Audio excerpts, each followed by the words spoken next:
Živjo! Tokrat bom predstavila manj znano zgodbo o predenju, predicah in predilcih skozi čas in prostor. Leto je minilo od takrat, ko so arheologi v Franciji odkrili ostanke v vrhu povitih spredenih niti, narejenih iz vlaken, ki so bila pridobljena iz notranje strani lubja iglavcev. Pri nas najstarejša najdba predenih niti sega 5100 let v preteklost.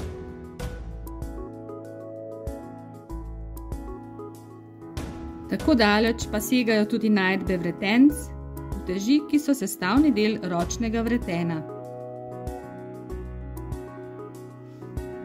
Ročna vretena so si po celem svetu in v vseh časovnih obdobjih zelo podobna.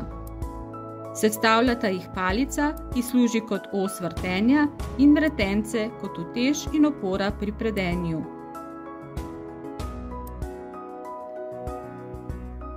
Vretenca so narejena iz različnih materialov, so glinena, iz keramike, stekla, iz kovine ali svinca ali kamna.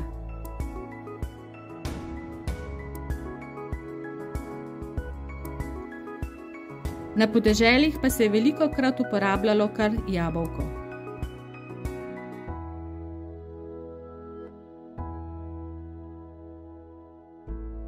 Osnova za predenje je palica in vretence, to je utež, ki drži stabilnost pri predenju.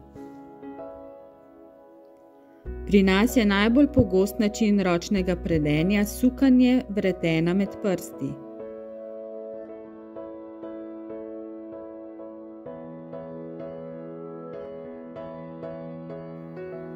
Napredno obliko vretena, ki je najpogosteje prisotno med slovanskimi narodi, pri nas imenujemo špičot. Najpogosteje ga najdemo na Brkinih, Krasu in na Tolminskem, vendar je prisoten tudi po drugih krajih Slovenije. Prisotno pa je tudi predenje s padajočim vretenom. Z vrtenjem le-tega ustvarjamo nit.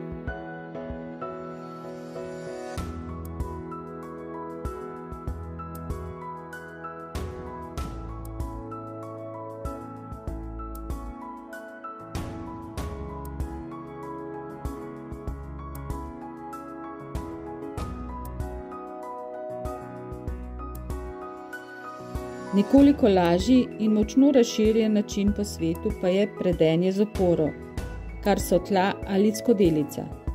Kratka vlakna je tako lažje in hitreje presti, da se med delom ne razpustijo.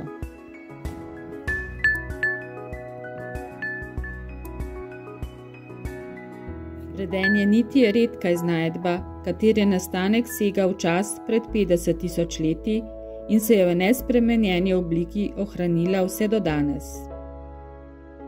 Z ohranjanjem kulture ročnega predenja skrbimo za to, da modrost izkušnje ostane živa in z navdihom sedanjosti ohranjamo upanje za prihodnost.